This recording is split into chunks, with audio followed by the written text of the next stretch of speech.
Hi, everyone, and welcome back to EBNet Stream. Today's topic is an interesting one, transformation in the investments industry. And I think it comes from the point of view of South Africa having seen a significant number of changes in how investments are approached and managed, driven really by a historical context, but then also current challenges. From the implementation of the broad-based Black economic empowerment legislation, or BBBEE, to the impact of global market shifts, the investments industry is evolving quickly. And it's in this context that trustees and decision makers need to have a view and a strategy around transformation. And sometimes I feel sitting around the trustee meeting table that it might be an awkward subject. So with me today is Kelebogile Moloko, the founder and chief investment officer at Prowess Investment Managers, who is hopefully going to shed some light and some comfort around conversations that perhaps we've been feeling a little bit difficult for us to have. Welcome, Kelebogile. Thank you, Natalie. Thanks for having me. You're welcome. Okay, so let's start. Having said that, I guess my first question, and I think any trustee's question, is around their fiduciary duties with regards to retirement fund assets, really being from the perspective of this is members' money, and returns are something or the only thing that we should be focusing on. Why, in your opinion, should trustees care about transformation? Yeah, I think, this is a bit of a contentious subject for many people, but it's also very important within the context of the investment space and retirement funds making decisions, right? I think it's very important to understand that we came from a history that was not inclusive. And, about 30 years ago, we celebrated 30 years of democracy, the powers that may be, and there was just a shift in the country. And, we created this new hope, a new stage. But within that context, I think it's quite important, whether you're talking about transformation or any other aspect, to be inclusive. To include other people in the workplace, whether it's in the investment space or other industries, and also given the history, it's been very important to encourage Black economic empowerment, as in targeting people groups that were excluded in the economy previously, for them to be included in the new economy. And also to ensure that there was financial inclusion. I think we've seen obviously different products or policy over the last 30 years, particularly in the financial services sector, that has encouraged products that can actually, cater for a diverse, group of people or clients or customers. And we've also seen issues of gender equity, right? Women representation in the workplace, not only in the workplace, but also in government, positions. I think in our history as a nation, we've had one deputy, female deputy president. And I think at some point when the president was out of the country, she became president for a couple of days or weeks and so forth. But we yet to see a female, Black president. So the gender equity becomes quite important. And within that context, it's, pay equity, job creation and social equity, like really a very holistic, inclusive approach. So within the context that trustees actually allocate their assets, that would have to allocate the assets to companies that need to represent those ideals as an economy or even as an industry, but also the investee companies that those asset managers or service providers invest in, they also have to embody the shift and the change as well. So you would find that the whole aspect of transformation holistically then becomes quite important because the world has shifted, the trends have shifted, the needs have actually shifted. So from that context, I would argue whether you maybe are very passionate about transformation, or you are skeptical, or you're on the fence, it's something that you cannot actually ignore because it's embedded in how your assets derive value in different facets as they interface with decision making. I'm so glad you used the phrase embody transformation and real transformation. Yes. Because I've always, not me, but I think there's a view held that the kind of rich get richer, but the actual embodiment of transformation doesn't seem to be real at ground level. And having said that, I guess trustees might be skeptical around current larger asset managers. Are they transformed or not? And we do understand that many of them have a level 1 or level 2, but do you believe, in your opinion, that the industry has actually transformed? I believe that the industry is transforming, but has not transformed to a level that's satisfactory, right? So if you think about the triple BE legislation, or the financial sector charter, that has been around for a lot of years, and you also have the Financial Sector Regulation Act, and you look within that context, and even when you look at data, because it's important to look at facts, right? The picture that's painted is that yes, there is transformation, but it is not at a pace that we can see fast, meaningful change that a lot of people desire to see.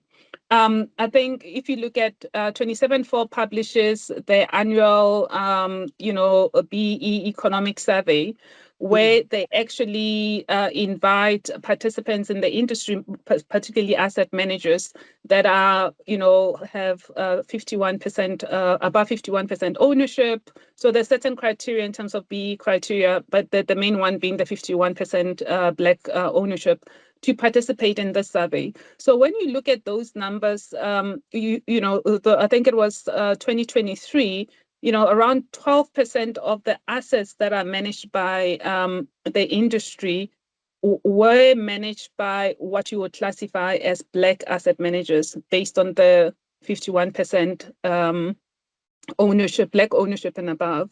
So if you look at that 12% over a 30-year period, it's something, it's better than nothing, but it's not really a decent achievement in terms of key performance indicators, right?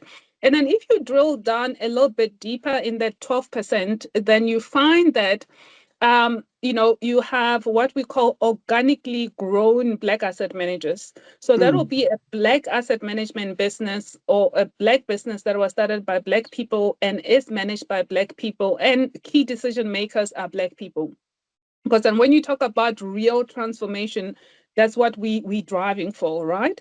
So if you deduce that number from 12%, you'll find that even, the number is actually lower. It might be maybe around 8% or less that is actually managed by, that category. However, it's also been encouraging to see that your traditionally non-Black businesses have actually transformed, right? Some of them have done transactions, and they've increased the level of Black ownership within their businesses, particularly some of the larger asset managers that even participate in the 27-4 BE economic survey, right? And so those ones, we want to term them that they are transformed businesses, because they've taken a business strategy to say, okay, fine, we want to align with the legislation, we want to be part of the transformation journey, and they've done something about it. But if you exclude them from the numbers that we're talking about, you can see that the numbers in terms of what we have achieved is actually quite low. The other challenge, Natalie, is that there isn't like data for us to see where the asset consultants rank in terms of transformation or criteria, so there's no scorecard for consultants. A lot of the data is not published unless if they can declare that, okay, fine, I'm a level 1, or this is my ownership, or this is how I'm actually empowered. There's a lot more scrutiny for asset managers, but more scrutiny for consultants. Maybe unless if they're trying to get business from the asset owners, then obviously the due diligence process will incorporate that. But I mean about publicly available data. that people can actually look at. And then you look at the other parts of the value chain for the investment industry, because an asset owners not only procure asset consulting services or asset management services, but there's legal, there's compliance, right? There's brokerage as well. And, so then when you start looking down the value chain, then there isn't even scope to actually consider other service providers. So it's very important that where we are at this juncture, that the conversation is more inclusive and much broader, and it's more focusing on how do asset owners actually achieve transformation across the entire value chain. Such a lovely picture that you draw there, the value chain and the people involved. And I guess a cynic might say something along the lines of, well, it's easy to, structure a deal and get 51% Black ownership, but who's mentoring the young Black professional asset managers coming through the ranks and teaching them the process and teaching them or sharing, I suppose, their experience. So having said that, I think Kofi is the next big thing, right? Two-Pot is behind us, thank goodness. and Kofi is going to require trustees to become a lot more cognizant of the status of their investment managers. So some trustees will kind of give it a nod and say, all right, our asset managers are level 1 and level 2, so we're okay. But what is this concept, or what should trustees be considering when they look at things like organically grown asset managers, which you've just mentioned in your last response? Yeah, I think coffee is a game changer in many ways for the sector. In a sense that with triple BE legislation is that the triple BE commissioner just supervises adherence to the act, right? So there's no penalty, and people can voluntarily, structure their businesses to represent the act or not. The only thing that the triple BE commissioner can do is actually, you could be subject to criminal offense if you misrepresent your BE, level or status, right? And then you have the financial sector codes, right? Which is they're managed by the Financial Sector Transformation Council. And even from that context, that council doesn't have power to take action against any enterprise that does not adhere to the codes as well, right? And then you have coffee. So within coffee, it's like the FSCA can actually enforce compliance to transformation. So that's the game changer. So, so if I'm a retirement fund or trustee, then I need to be taking this seriously and saying, as a fund, do we have a transformation policy? Have we articulated that? Have we incorporated the policy within our investment policy statement? Do we have a process in terms of how we're going to implement it, right? In terms of procurement across the value chain? What are the objectives that are important to us? How are we going to measure it? How are we going to adhere it? Because then within that context, then as a retirement fund, I need to align with coffee, right? Because then I know that that's going to be enforceable, and there might be penalties, if I don't comply and so forth. So I believe, so that's a game changer. So as a trustee retirement fund, you can't sit on the sidelines anymore. You have to get involved. I think your question of, what is real transformation? What does it look like in the industry, and who actually builds capacity for up and coming Black asset managers or Black businesses within the industry? I think in the last 30 years, a lot of Black people actually had the courage to start their own businesses. And some of them, obviously there was no training. You only had the training from the institution that you actually worked in. But if we fast track, there's been a lot of learnings. There's been a lot of programs that have been set up in the industry to facilitate in terms of asset allocation, to facilitate capacity building, and also learning from one another. So if you look at the Black businesses that exist now, which there would be over 40 to choose from, and the numbers might be higher, most of them have got a long track record, some of them over 20 years. They have sustainable businesses, they've got fund performance, they've integrated transformation within the business strategy at an ownership level, board level, senior management, and across the organization as well. Most of them have set up, graduate training programs to actually empower, new and young people entering the industry and for them to be successful. And a lot of those businesses, you also find that they've also gone mainstream. And by that, I mean that they're competing with your larger asset managers as well, or other businesses. Yeah. So that picture has evolved so much that we can't actually, as as a trustee or retirement fund, we can't say, oh, there are no Black asset managers that I can invest in, or there aren't Black lawyers or auditors and so forth, because the industry has matured. And the lessons have been learned, and the story and the business case is very compelling, for such companies. Thank you very much for sharing that with us. If a trustee was looking for perhaps a forum or an opportunity to get more information, where could they go? Is there some sort of structure available to them to join or to look at? Yeah, there are a couple of institutions available in the market, particularly for trustees or asset owners. Obviously, a lot of the maybe principal officers, most of the funds will be part of BASETA, which we're very familiar with. So within that context, you can also ask on issues of transformation, because then they would have transformation as one of the objectives. And then obviously the RFA as well would also have an aspect of actually how, looking at transformation.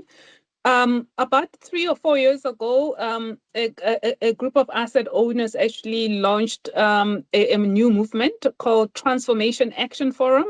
So what's different about Transformation Action Forum is that it's driven by asset owners who are passionate but also concerned about the pace of transformation in the investment space.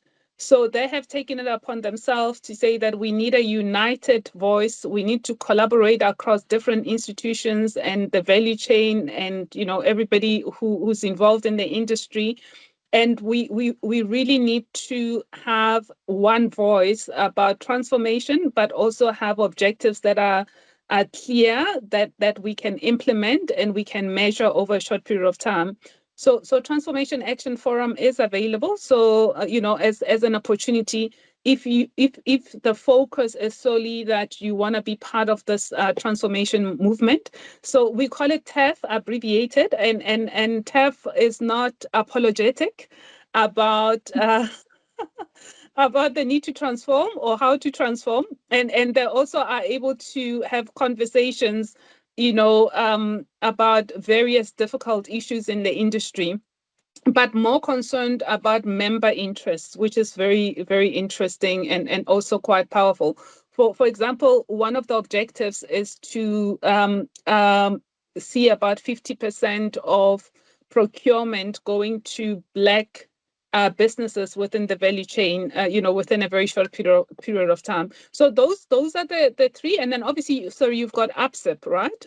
APSIP as well. I know they also are really proactive and in the forefront in terms of transformation, having conversations, and sometimes getting asset owners into a room for discussions and so forth.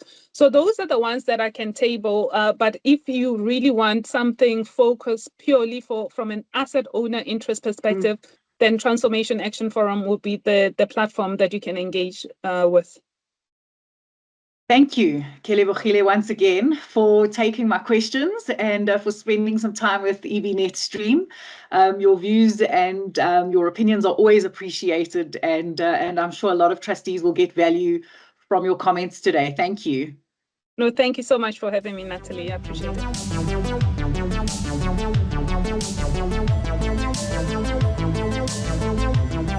it.